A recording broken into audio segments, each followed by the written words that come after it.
اگلے کالر ہمارے ساتھ. جی السلام علیکم.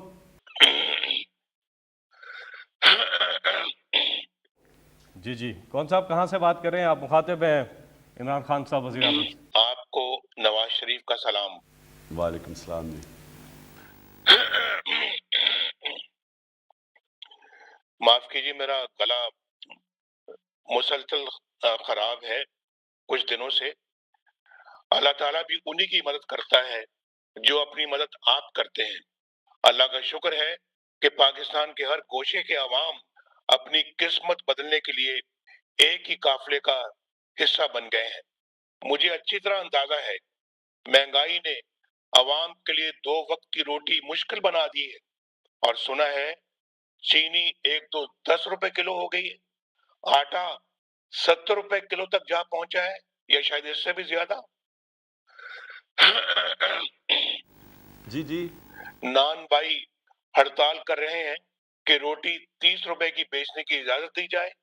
چینی، گھی، دالوں اور سبزیوں کی قیمتیں آسمان پر پہنچ گئی ہیں اور دواؤں کی قیمتیں اتنی زیادہ ہو چکی ہیں کہ دوائی کے اخراجات کے بعد گھر والوں کو سمجھ نہیں آتی کہ گھر کے باقی اخراجات کیسے پورے کیے جائیں. آج اس طرح کے پاکستان میں ہم رہتے ہیں، یعنی یہ ملک اس طرح کا بنا دیا گیا ہے. آج کسان بدحال ہے، زراعت تباہ، صنعتیں تباہ، کاروبار تباہ، روزگار تباہ، پورا ملک کی تباہی کے گڑھے میں اتار دیا گیا ہے. کیا آپ نے کبھی سوچا ہے کہ ہم دیکھتے ہی دیکھتے اس حال کو کیوں پہنچ گئے؟ کیوں 54 روپے میں بکنے والی چینی 110 روپے کی ہو گئی؟ کیوں آٹا 35 روپے سے 70 روپے کلو تک پہنچ گیا ہے؟ اور کیوں مہنگائی بے قابو ہو گئی اور اچھے خاصے کھاتے پیتے گھرانے والے لوگ آج مالی مشکلات کا شکار ہو گئے؟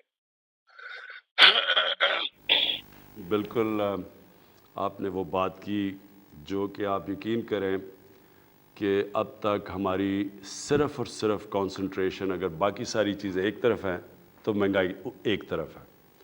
اور مہنگائی کے اندر آپ نے تھوڑا سا سمجھنا ہے کیونکہ مہنگائی تو کئی چیزوں کی ہے نا. کئی چیزوں کی مہنگائی ایسی ہے جو کہ ہم ایڈمنسٹریشن کی وجہ سے ٹھیک کر سکتے ہیں. یہاں بیٹھے ہوئے ہیں مافیاز جو ذخیرہ اندوزی کر کے قیمتیں اوپر بڑھاتے ہیں. یہ مافیاز بیٹھے ہوئے تھوڑے سے لوگ ہیں، یہ سٹا کھیلتے ہیں. عموماً تو چیز تب مہنگی ہوتی ہے جب اس کی سپلائی کم ہو جائے. مثلا اگر کمی ہو جائے کسی چیز کی، اگر چینی کی کمی ہو گئی تو زیادہ لوگ چینی مانگیں گے، اس کی قیمت اوپر چلی جائے گی. لیکن یہاں چینی پڑی ہوتی ہے، ذخیرے پڑے ہوتے ہیں چینی کے، لیکن قیمت اوپر جانی شروع ہو جاتی ہے. ایک وقت پہ چینی انہوں نے کہا جی اتنی زیادہ ایکسپورٹ کرو، چینی ایکسپورٹ کرنی شروع کی، وہ چینی کی قیمت اوپر چلی گئی. سو اس کا کوئی کنیکشن نہیں ہے. یہ جان بوجھ کے مافیاز بیٹھے ہیں جن کے پیچھے پہلی دفعہ پاکستان میں ہم اب جا رہے ہیں. میں یہاں شہزاد اکبر کو بلایا ہوا ہے.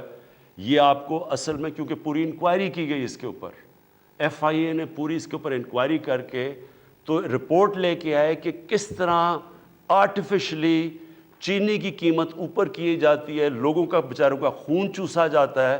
تھوڑے سے لوگ ہیں جو کہ کیسے اربوں روپیہ بناتے ہیں اس سے. اور یہ آٹے کے اوپر بھی ہمیں جب اس کے اوپر بھی ایک رپورٹ ہے کہ کیسے وہاں بھی ذخیرہ اندوزی کر کے تو آٹے کی قیمت اوپر لے جائی جاتی ہے. تو یہ میں صرف آپ کو اس لیے بتا رہا ہوں، اس کے مختلف طریقے ہیں. گھبرانے کی آپ کو ضرورت اس لیے نہیں ہے کہ سارا وقت ہم اس کے اوپر کام کر رہے ہیں. یا تو ہمیں گورنمنٹ کو فکر نہ ہو اس کے اوپر سارا وقت ہم کوشش کر رہے ہیں کہ ہم یہ کنٹرول کریں. اس کے اوپر جو سب سے بڑی چیز ہم اب کرنے جا رہے ہیں، اس سال ایک پوری نئی ایگریکلچر کی ایک ریولوشنری پالیسی لے کے آ رہے ہیں، جس سے ہم نے اپنا سارا جو ایگریکلچر کا سیکٹر چینج کر دینا ہے. اس میں سے پہلے ہم انفارمیشن ٹیکنالوجی کا استعمال کر کے پہلے سے پتہ چل جائے گا کہ کون سے سیزن میں کس چیز کی کمی ہوتی ہے، تاکہ کسی قسم کی شارٹیج آگے سے نہ ہو، تاکہ شارٹیج کی وجہ سے قیمتیں اوپر نہ چلی جائیں. لیکن یہ میں آپ کو بتا دوں کہ اس کے اوپر پچھلے 1 سال سے یہ مختلف چیزیں کہ کیا وجہ ہے مہنگائی کے، اس کے اوپر پورا کام ہو رہا ہے.